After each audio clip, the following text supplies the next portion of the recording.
أعوذ بالله السميع العليم من الشيطان الرجيم. اللهم صل على محمد وعلى آل محمد وعلى أصحابه الميامين والمنتجبين.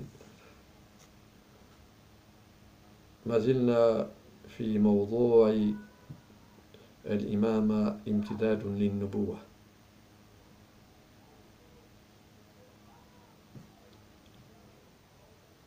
ونتناول في هذا الموضوع تعيين الإمام.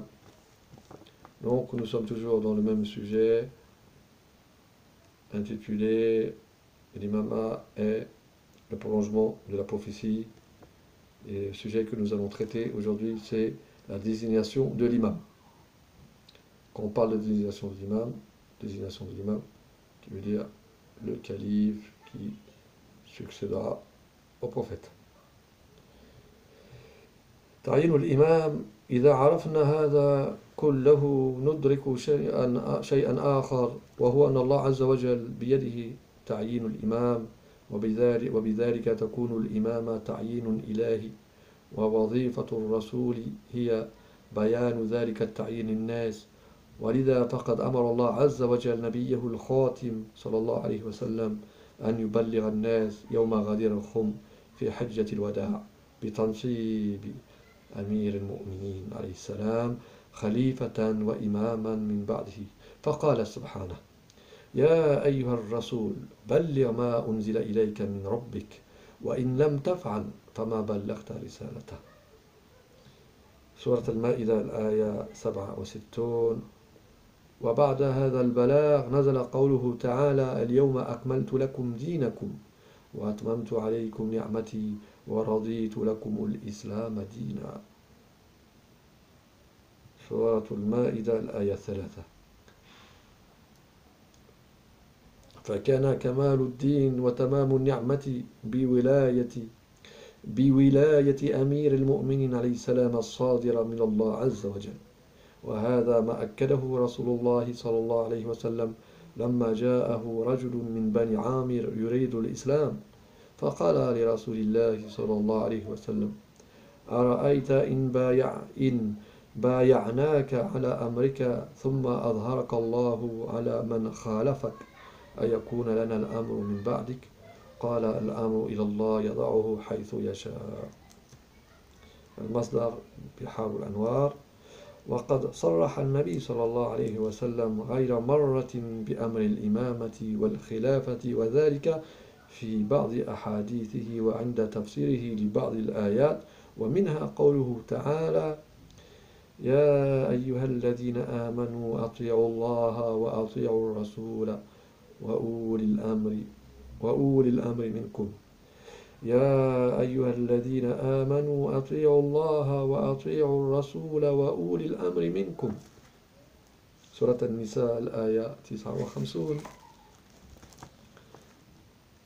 حيث ورد في تفسير أولي الأمر بأنهم الأئمة الإثنى عشر من ذرية النبي صلى الله عليه وسلم.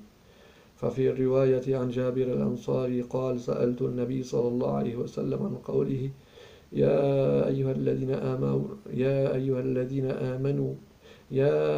الذين آمنوا أطيعوا الله وأطيعوا الرسول وأولي الأمر منكم. عرفنا الله ورسوله فمن أولي الأمر؟ قال صلى الله عليه وسلم: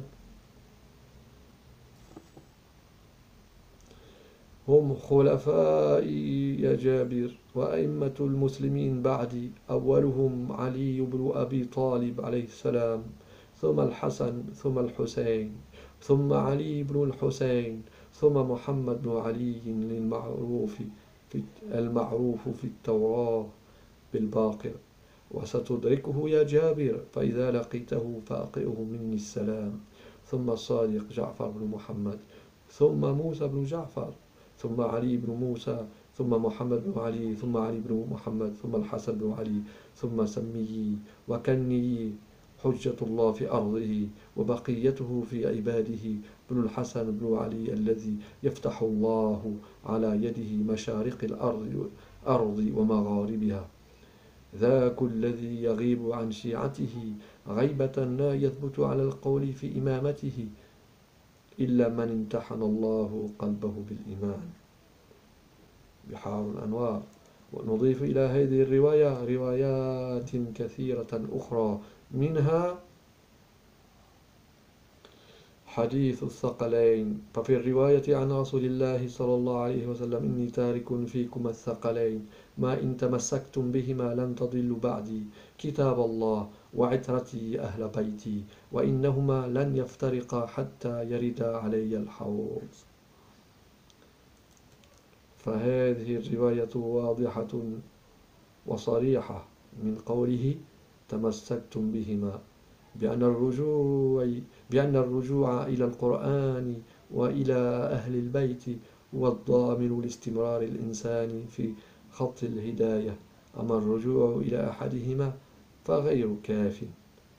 حديث السفينة: إنما مثل أهل بيتي في هذه الأمة مثل سفينة نوح في لجة البحر، من ركبها نجا ومن تخلف عنها غرق وهوى. فكما تكون السفينة أمانا من الغرق، كذلك أهل البيت عليهم السلام هم أمان لهذه الأمة من الضلال والانحراف. استنتاج: حيث تعود ضرورة الإمامة إلى حاجة الناس إلى الهداية الإلهية ولمعرفة ما يريده الله، كان تعيين الإمام من قبل الله عز وجل، كما أن اختيار الأنبياء كان من قبل الله عز وجل، ووظيفة الرسول بيان ذلك التعيين للناس. La désignation de l'imam. En connaissant tout cela, nous nous rendons compte d'une autre chose, que la désignation et la nomination de l'imam est entre la main de Dieu. De ce fait, l'imama est une désignation, une nomination divine. Et la fonction du prophète est de préciser aux gens cette désignation et nomination. Dans ce but, Dieu ordonna à son dernier prophète de transmettre aux gens, le jour de Ghadir al-Khum, au pèlerinage, après le pèlerinage d'adieu, la désignation d'Ali au poste de calife, successeur et imam, après lui. Dieu dit dans le Coran, sur la table servie: Ô messager, transmets ce qui t'a été descendu de la part de ton Seigneur. Si tu ne le faisais pas, alors tu n'aurais pas communiqué son message. Surat al-Ma'idah, verset 3. Surat al-Ma'idah, verset 3. Aujourd'hui, j'ai parachevé pour vous votre religion et accompli sur vous mon bienfait. Et j'ai agréé l'islam comme religion pour vous. Le parachèvement de la religion et du bienfait se produit par la désignation d'Ali comme wali, autorité religieuse et politique. Cette désignation émane de Dieu. C'est ce que le prophète confirma lorsque lui vint un homme de Bani Amir voulant se convertir à l'islam. Il dit au prophète: si nous te prêtons serment d'allégeance et que Dieu te donne la victoire sur tes ennemis, aurons-nous le pouvoir après toi? L'envoyé de Dieu dit: l'autorité suprême appartient à Dieu et il donne le pouvoir à qui il veut. Le prophète a parlé explicitement plus d'une fois de l'imama et du khalifa, et cela dans certains de ses hadiths et lors de son exégèse, son explication de certains versets coraniques, dont le verset suivant: ô les croyants, obéissez à Allah et obéissez aux messagers et à ceux d'entre vous qui détiennent le commandement.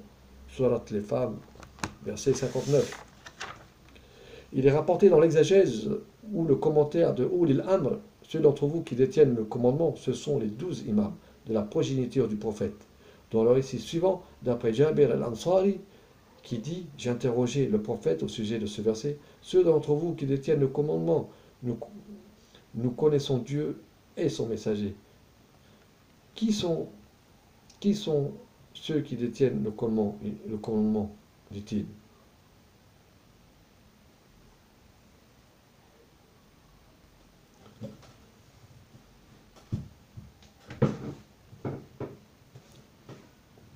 Il dit: ce sont mes successeurs, au Jabir.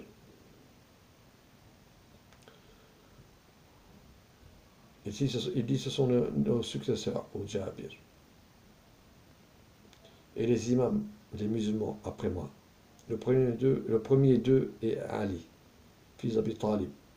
Ensuite Al-Hassan, ensuite Al-Hussein, ensuite Ali, fils d'Al-Hussein, ensuite Mohammed, fils d'Ali, connu dans la Torah sous le nom de Baqir.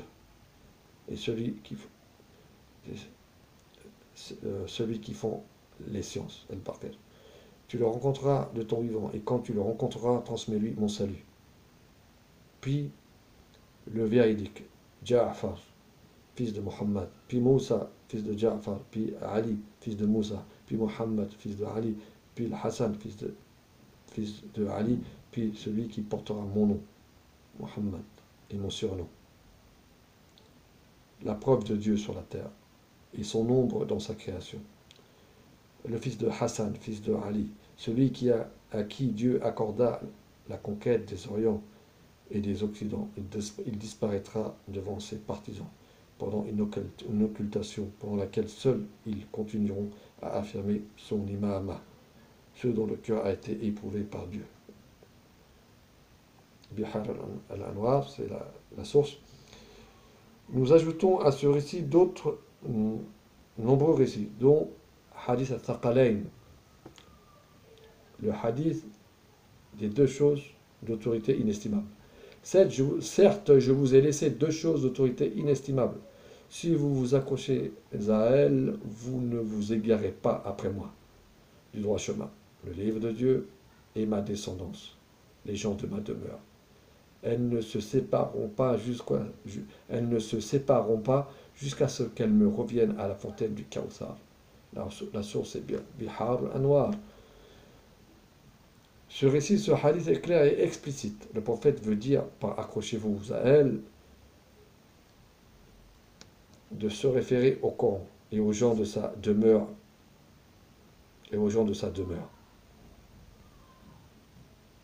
qui garantit la continuité de l'homme sur la voie de la guidance. Quant à se référer à l'un plutôt qu'à l'autre, c'est insuffisant. Certes, les gens de ma demeure dans cette nation sont comme le navire de Noé, c'est le deuxième récit. Certes, les gens de ma demeure dans cette nation sont comme le navire de Noé, dans une mer agitée. Celui qui embarque est sauvé et celui qui a raté son embarquement se noie et s'égare.